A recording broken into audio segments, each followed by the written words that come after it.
باب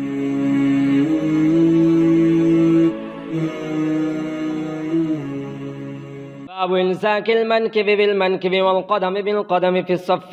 وقال النعمان بن بشير رأيت الرجل منا يلزق كعبه بكعب صاحبه. وبه قال حدثنا عمرو بن خالد قال حدثنا زحير عن حميد عن أنس رضي الله تعالى عنه عن النبي صلى الله عليه وسلم قال أقيموا صفوفكم فإني أراكم من وراء ظهري وكان أحدنا يلزق منكبه بمنكب صاحبه وقدمه بقدمه.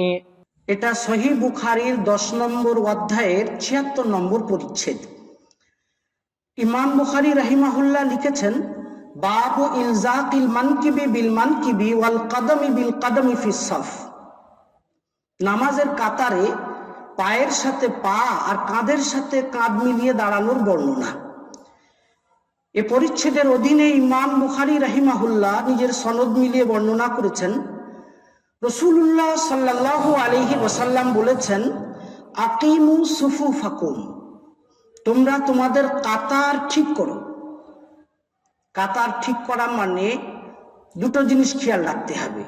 নম্বর 1, মিলে মিলে দাঁড়াতে হবে যেন মাঝখানে খালি জায়গা না থাকে। নম্বর 2, এমন সরল রেখায় স্ট্রেট করে দাঁড়াতে হবে যেন কাতারের এক প্রান্তে যে মুসল্লি দাঁড়িয়ে আছে তার গোড়ালিতে একটা কাল্পনিক সূচ ঢুকিয়ে দিলে অন্য প্রান্তে যে মুসল্লি দাঁড়িয়ে আছে তার গোড়ালি থেকে সূচটা বেরিয়ে যাবে। এমন সরল রেখায় স্ট্রেট হয়ে দাঁড়াতে হবে। এর নাম হলো কাতার ঠিক করা। ইমাম বুখারী রাহিমাহুল্লাহ লিখেছেন, রাসূলুল্লাহ সাল্লাল্লাহু আলাইহি ওয়াসাল্লামের দীর্ঘ 10 বছরের খাদিম আনাস ইবনে মালিক রাদিয়াল্লাহু তাআলা আনহু এবং নু'মান ইবনে বাশীর রাদিয়াল্লাহু তাআলা আনহু বর্ণনা করেছেন যে আমরা রাসূলুল্লাহ সাল্লাল্লাহু আলাইহি ওয়াসাল্লামের এই নির্দেশ মেনে নামাজের কাতারে পার্শ্ববর্তী সাথীর কাঁধের সাথে কাঁধ আর গোড়ালির সাথে গোড়ালি মিলিয়ে দাঁড়িয়ে যেতাম। এখানে বিশেষভাবে লক্ষণীয় হলো কাঁধের সাথে কাঁধ আর গোড়ালির সাথে গোড়ালি মিলানো মানেটা কি, এটা বিশেষভাবে লক্ষ্য করতে হবে, কেননা আজকাল এক শ্রেণীর মানুষ এর অর্থটা ভুল বুঝে থাকে। ইমাম ইবনে হাজার আসকালানী রাহিমাহুল্লাহ সহিহ বুখারীর ব্যাখ্যা গ্রন্থ ফথুল বারীতে এই বুখারীর 725 নম্বর হাদিসের ব্যাখ্যা করতে যেয়ে লিখেছেন, আল মুরাদু বিযালিকা আল মুবালাগাতু ফি তা'দিলিস সাফ ওয়া সাদ্দি খালালিহি। তিনি লিখেছেন, কাঁধে কাঁধ আর গোড়ালির সাথে গোড়ালি মিলানো মানে খালি জায়গা পূরণ করে কাতার সোজা করা অত্যধিক প্রচেষ্টা বোঝানোটা এখানে উদ্দেশ্য। তার মানে কাঁধে কাঁধ আর গোড়ালির সাথে গোড়ালি মিলানোর অর্থ এই নয় যে পা ফাঁক করে পার্শ্ববর্তী সাথীর গোড়ালির সাথে গোড়ালি সেঁটে দাঁড়াতে হবে, যেমন আমাদের বর্তমান যুগে আহলি হাদিস ভাইয়েরা করে থাকেন। এটা বিদআত। আর এটা বিদআত হওয়ার দুটো কারণ আছে। নম্বর 1, এটা হাদিসের খেলাফ। নম্বর 2, সালাফে সালেহিনের আমলের সাথে এটা মেলে না, সেই জন্য এটা বিদআত। এটা হাদিসের খেলাফ এজন্য যে সুনানে আবু দাউদের 662 নম্বর হাদিস এবং সহিহ হাদিস, আর মুসনাদে আহমদের 18,430 নম্বর হাদিস এবং সহিহ হাদিস। নু'মান ইবনে বাশীর রাদিয়াল্লাহু তাআলা আনহু বলেছেন, রাআইতুর রাজুলা ইউলজিকু মানকিবাহু বিমানকিবি সাহিবিহি ওয়া রুকবাতাহু বিরুকবাতি সাহিবিহি ওয়া কাবাহু বিকাবিহি। বলেন, আমি দেখেছি, মানে রাসূলুল্লাহ সাল্লাল্লাহু আলাইহি ওয়াসাল্লামের জামানাতে দেখেছি মানুষ কাতারে দাঁড়িয়ে পার্শ্ববর্তী সাথীর কাঁধের সাথে কাঁধ, হাঁটুর সাথে হাঁটু আর গোড়ালির সাথে গোড়ালি মিলিয়ে দিত। তাহলে এই সহিহ হাদিসে খেয়াল করো, 3টে জিনিস মেলানোর কথা আছে। শুধু গোড়ালির সাথে গোড়ালি মিলানো নয়, বরং হাঁটুর সাথে হাঁটু মিলানো, কাঁধের সাথে কাঁধ মিলানোর কথাও বর্ণিত আছে এবং সহিহ হাদিসে বর্ণিত আছে। তাহলে কাঁধের সাথে কাঁধ মিলানো, হাঁটুর সাথে হাঁটু মিলানো, এর মানেটা কি? কাঁধের সাথে কাঁধ, হাঁটুর সাথে হাঁটু মিলানোর যা মানে হবে, গোড়ালির সাথে গোড়ালি মিলানোর তাই মানে হবে। যদি গোড়ালির সাথে গোড়ালি মিলানোর মানে হয় গোড়ালির সাথে গোড়ালি সেটে দাঁড়ানো, তাহলে হাঁটুর সাথে হাঁটু সেটে দাঁড়াতে হবে, কাঁধের সাথে কাঁধ সেটে দাঁড়াতে হবে, আর এটা অসম্ভব। যদি কোনো নামাজি লম্বা হয় 3.5 ফুট, আর ধরো তার ডান দিকে আরেকজন নামাজি 4.5 ফুট, আর বাম দিকে আরেকজন নামাজি 6 ফুট, তাহলে কাঁধের সাথে কাঁধ সেটে দাঁড়াবে কিভাবে? এটা অসম্ভব। তাহলে এটা বোঝা গেল কাঁধের সাথে কাঁধ মেলানো মানে আল মুহাজাত বিল আনাক, কাঁধের সোজা কাঁধ রাখা, তেমনি হাঁটুর সোজা হাঁটু রাখা, গোড়ালির সোজা গোড়ালি রাখা। এর মানে এই নয় যে একজনের গোড়ালি অপরজনের গোড়ালির সঙ্গে সেটে পা ফাঁক করে দাঁড়াতে হবে।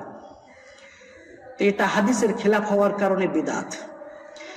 আর বিদআত হওয়ার দ্বিতীয় কারণ হলো সালাফে সালেহিন এভাবে অস্বাভাবিকভাবে পা ফাঁক করে পার্শ্ববর্তী সাথীর গোড়ালির সাথে গোড়ালি সেটে দাঁড়াতেন না। সাহাবায়ে কেরাম, তাবিঈন এজাম এবং তাদের পরবর্তী সালাফে সালেহিন থেকে এর কোনো প্রমাণ মিলে না। সুতরাং আমরা যারা নিজেদেরকে সালাফি বলে দাবি করি, আমাদের কর্তব্য সালাফে সালেহিনের তরিকায় নামাজে দাঁড়িয়ে নামাজটা আদায় করা। আমরা খুবই অবাক হই ওই সমস্ত আহলে হাদিস ভাইদেরকে দেখে যারা একাকী নামাজ পড়ার সময়ও অস্বাভাবিকভাবে পা ফাঁক করে দাঁড়ান। এটা সম্পূর্ণ জাহালাত। কোন জয়ীব তো দূরের কথা, মওযু হাদিসের মধ্যেও একাকী নামাজ পড়ার সময় এভাবে অস্বাভাবিকভাবে পা ফাঁক করে দাঁড়ানোর কোনো বর্ণনা মেলে না।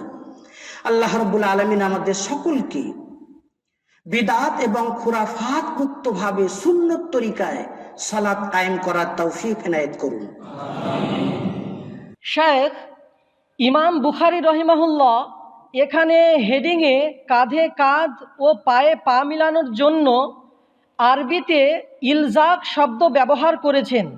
অনুরূপভাবে হযরত নু'মান ইবনে বশীর এবং আনাস রাদিয়াল্লাহু তাআলা আনহুমা উভয় সাহাবী হাদিসে এই শব্দটি ব্যবহার করেছেন, যার অর্থ মিলানো। আমি জানতে চাচ্ছি, ইলজাক অর্থাৎ একটা জিনিসকে অপর জিনিসের সাথে মেলানোর জন্য কি উভয় জিনিসের স্পর্শ হওয়া জরুরি নয়? গুরুত্বপূর্ণ কথা জিজ্ঞেস করেছে। যারা নামাজের কাতারে দাঁড়িয়ে অস্বাভাবিকভাবে পা ফাঁক করে সাথীর গোড়ালির সাথে গোড়ালি সেটে দাঁড়ান, তারা এই ইলজাক শব্দটা সঠিকভাবে উপলব্ধি করতে পারেননি। তারা মনে করেছেন ইলজাক মানে মিলানো, সুতরাং সাথীর গোড়ালির সাথে গোড়ালিকে স্পর্শ করে সেটে দাঁড়াতে হবে। অথচ ইলজাক শব্দের দাবি নয় স্পর্শ করা। এর দুটো দলিল। নম্বর 1, যেমন হাদিসে গোড়ালি মেলানোর কথা বলা হয়েছে, তেমনি হাঁটুর সাথে হাঁটু, কাঁধের সাথে কাঁধ মিলানোর জন্য তো ইলজাক শব্দটা ব্যবহার করা হয়েছে। তাহলে এই দুটো ক্ষেত্রে কেন সেটে দাঁড়ানো হয় না?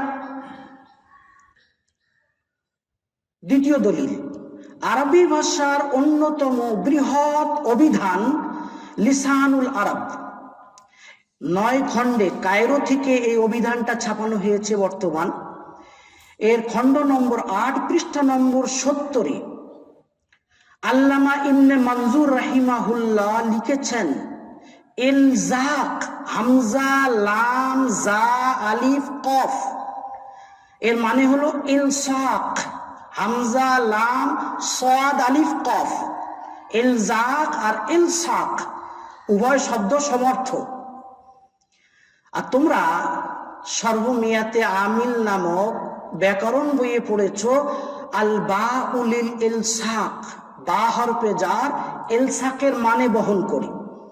তাহলে মারার তু বিজাইদিন যদি কেউ বলে আমি জায়েদের পাশ দিয়ে গেছি, মারার তু বিজাইদিন, এ বা মানেও ইলজাক ইলসাক।